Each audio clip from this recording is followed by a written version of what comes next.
Hi, I'm Jennifer Kendall, the founder of Acuity Path, where we support women entrepreneurs to grow with clarity, confidence, and purpose. Whether you are tuning in from your home office or catching a quiet moment in between meetings, I'm so glad you are here. In today's video, we'll be talking about a mid-year reset because I know how important it is to check in, reflect on where you are, and refocus. Because let's face it, life gets in the way. And realigning your business. My goal today is to give you something that you can take away and use right away. Something that helps you feel more grounded, aligned, and empowered in your business and life. Let's dive in. Can you believe that we are already halfway through the year? Whether these past 6 months have flown by in a blur or you felt like you were trudging through quicksand, you're here. And that's what matters more than you might think. I want to tell you something very important right now. You are not behind. It may feel that way. Maybe you're looking at your January goals and cringing a little. Maybe you've been so busy putting out fires that you haven't even remembered what those goals were. And that's okay. It's human. It's happened to the best of us. But that's exactly why a mid-year reset can be such a gift. It isn't about beating yourself up about what didn't happen. It's about getting real with where you are, celebrating how far you have come, the successes that you have made and had, and then making intentional choices about where you want to go from here. It starts with a reflection, giving yourself permission to look back.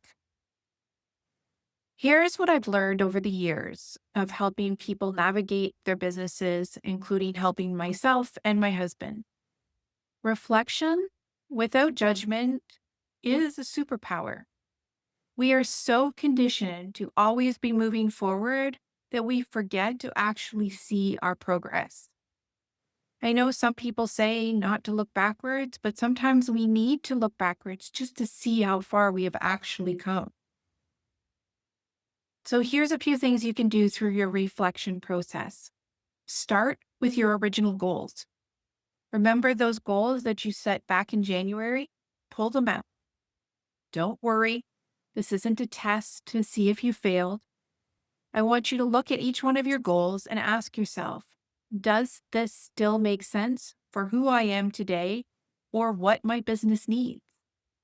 Because here's the thing, you're allowed to outgrow your goals. You're allowed to realize that what you wanted 6 months ago no longer aligns with what lights you up now or where you want your business to go. After you've looked at your goals, celebrate what you've actually done. This might be the hardest part, especially for entrepreneurs because we're overachievers. But stay with me. Before you dive into what needs fixing, I want you to take a moment and acknowledge what you've accomplished. Maybe you didn't hit every target, but did you show up consistently when it was hard? Did you have difficult conversations with grace? Did you maintain your values when it would have been easier to compromise? Did you find other things that became more important and dealt with them? Were obstacles in your way that you cleared up? All of those wins count. They all count. I want you to take a moment and write them down. Maybe even tell somebody who gets it. Celebrate with somebody. Do whatever you need to do to let these accomplishments land. You've earned that recognition, especially from yourself. Next, let the numbers tell their story. I'm not going to sugarcoat this. You need to look at your numbers, but not to judge yourself, but to learn. Look at your revenue, your expenses, your client retention, even the feedback that you're getting. These aren't just metrics, they're information. They're showing you what's working and what isn't so that you can make decisions from a place of clarity instead of anxiety. If the numbers feel overwhelming, start small. Pick one metric that matters the most to your business right now and begin there. After the numbers, after we've done our review, it's time to refocus and get honest about what's really happening. This is the part where we roll up our sleeves and get real about what's working in your business and what's quietly, not so quietly, draining your energy. Start by finding your energy leaks. You know that feeling when you're constantly busy, but somehow you're never making real progress? That's usually a sign that your energy is going to the wrong places. Maybe it's a system that takes 3 times longer than it should. Maybe it's saying yes to opportunities that don't actually move you forward or align. Maybe it's spending your best creative hours on administration tasks. Here's your permission slip to stop tolerating what's not working. You don't have to suffer through inefficiency just because that's how it's always been done. This is your permission to identify those leaks and maybe start correcting them.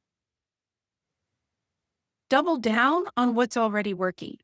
This might surprise you, but most business owners know what's working in their business. They just don't trust it enough to lean into it fully.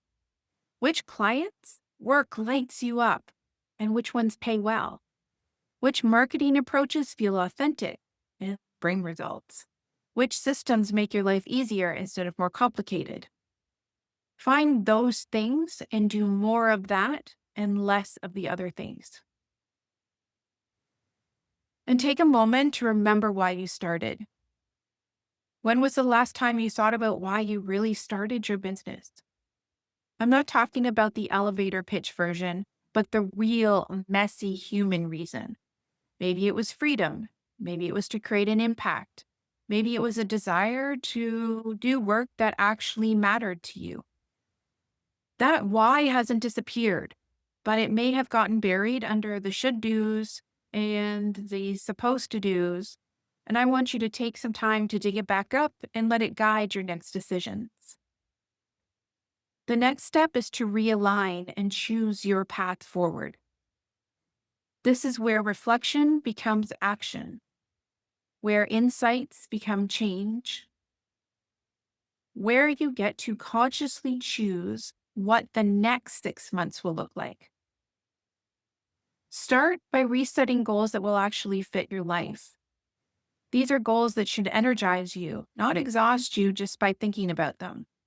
Make them specific and measurable. Use all of that stuff. That stuff does matter. It's actually really important.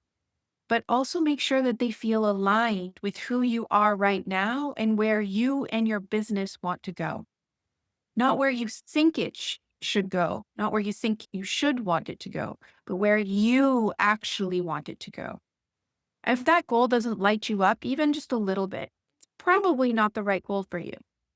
I'm not saying ignore the ones that make you feel anxious, because those may be the ones that you should do, but you should be excited about it, even if it scares you. And create a plan that you will actually follow. Here's what I know about action plans. The best ones are the ones you will actually use. So break down those goals down into small steps, steps that feel manageable. Build in flexibility for when life happens, because it will. And please take into account what you already know that you have on your plate. And don't try to change everything at once. Small, consistent action beats grand gestures that you can't sustain every single time. Next, build learning into everything you do. The most successful business owners I know aren't the ones who never made a mistake.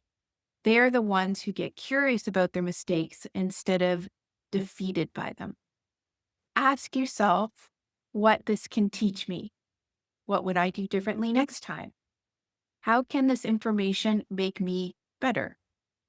When you approach your business with curiosity instead of perfectionism, everything gets lighter, including you. Remember to stay flexible and stay human. Let's be honest about something. Business is unpredictable. The world is changing so fast. And despite what social media might tell you, none of us have it all figured out. That's not a bug. It's a feature. It means you get to adapt and pivot and grow as you go. It means you don't have to have all of the answers right now. You just need to be willing to take the next right step and then the one after that and just keep moving forward. And it means you get to change as you go. Bottom line is, you get to choose how this story goes. A mid year reset isn't really about your business at all.